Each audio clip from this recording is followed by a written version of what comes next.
पूनम ने कॉलेज में दाखिला लिया। काफी मन लगाकर पढ़ने लगी। वह अपने कॉलेज की टॉपेस्ट लड़कियों में से एक थी।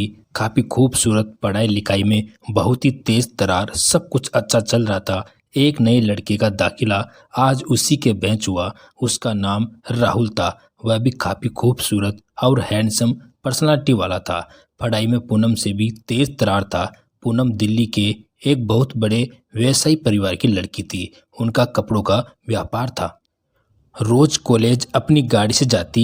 पूनम की सहेलियां हमेशा राहुल को लेकर उससे मजाक किया करती थी, लेकिन पूनम उनके मजाक को कोई ध्यान नहीं देती। एक दिन कॉलेज से छुट्टी के बाद उसकी गाड़ी स्टार्ट नहीं हो रही थी। तभी अचानक राहुल सामने कुछ दूरी पर खड़ा उसे बार बार प्रयास करते हुए देख रहा था, किंतु मौन खड़ा चुपचाप देख रहा था।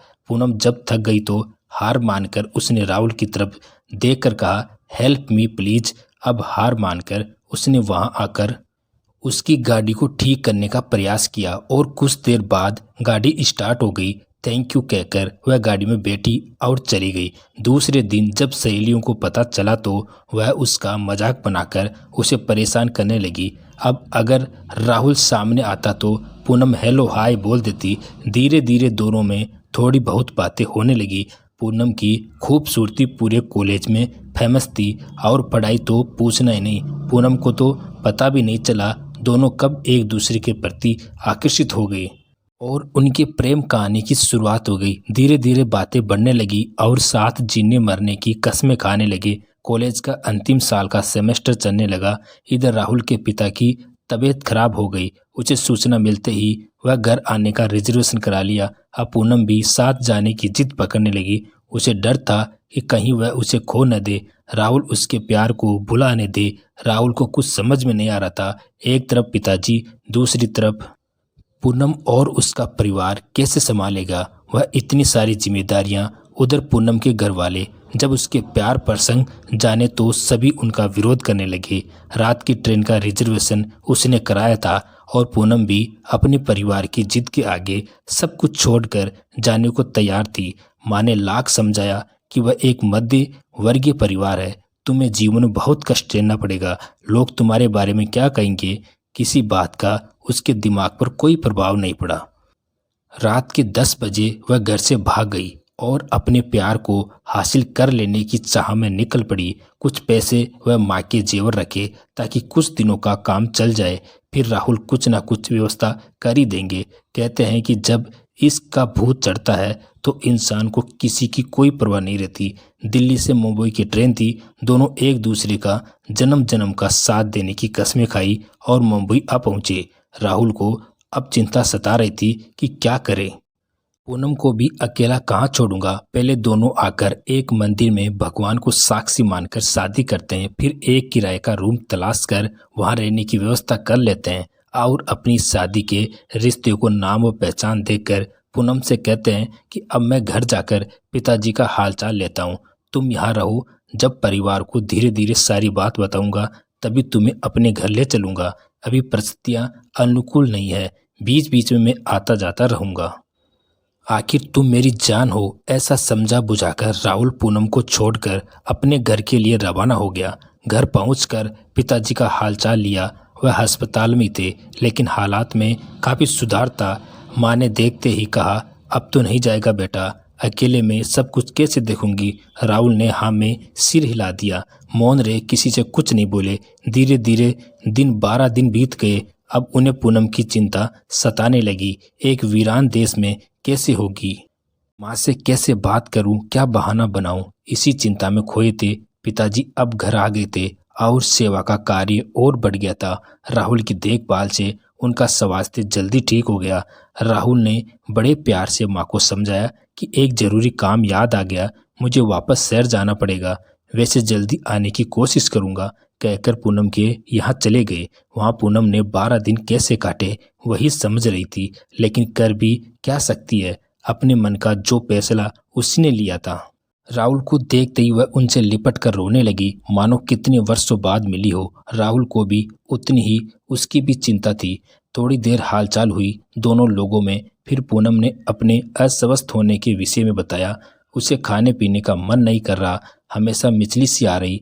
लगता है हमारे प्यार की निशानी हमारे जीवन में आने वाली है। सुनकर सारी चिंता भुलाकर उसे गोद में उठा लिया और मारी खुशी के उसे चूमने लगा। अभी उन्हें पैसों की कमी ना हुई, क्योंकि माँ के गहने और पैसे पर्याप्त थे। समय बीतते देर नहीं लगी। पूनम ने एक चांद से टुकड़े को जन्म दिया। बच्चे को देखकर राहुल काफी खुश हुए।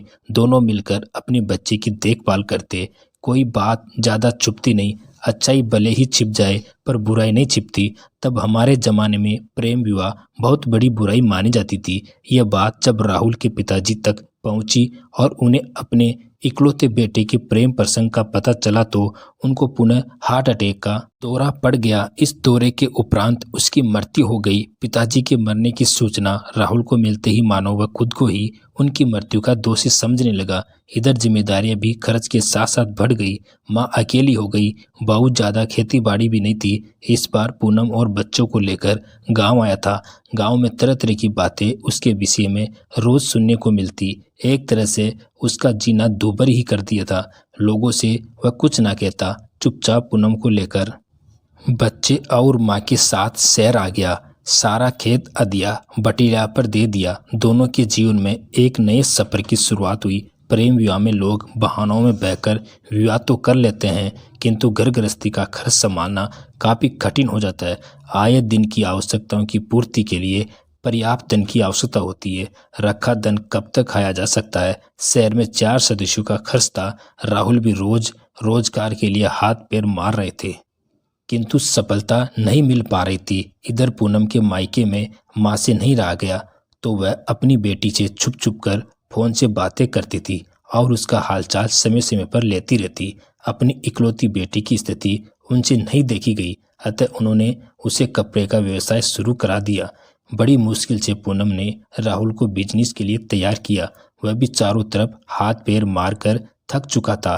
कहते हैं इंसान जब ज्यादा दुखी होता है तभी वह किसी नशे को अपनाता है और गलत सही रास्ते पर जाता है। जब घर चलाने की समस्या आती है तो अच्छों का इसका भूत उतर जाता है। जिंदगी में किन पड़ावों से गुजरना है।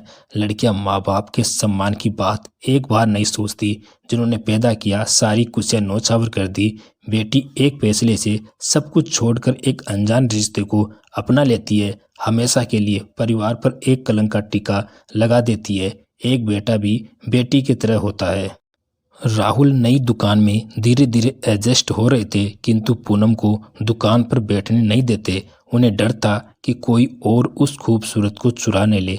पूनम इस बात से काफी चिढ़ती थी। कहते कि घर पर बाबू का ख्याल रखे। पैसे की कमी जहाँ शुरू होती है तकरार भी वहीं होती है। थोड़ी थोड़ी बात पर दोनों एक दूसरे से उलझ जाते। क्या किया जा सकता है। एक दिन की घटना है। दोस्तों के चक्कर में पड़ गए और दोस्तों ने उन्हें शराब पिला दी। वह घर आए और माँ और पूनम का उन्हें देखकर उनकी हालत खराब हो गई। जिंदगी जैसे तैसे बीत रही थी। इस चीज की क्या आवश्यकता थी। पूनम को पूरी रात नींद ना आने लगी। सुबह उठी, चाय बनाया और उसने उनसे इस विषय पर बात की तो लगे कसम खाने अब ऐसा नहीं होगा।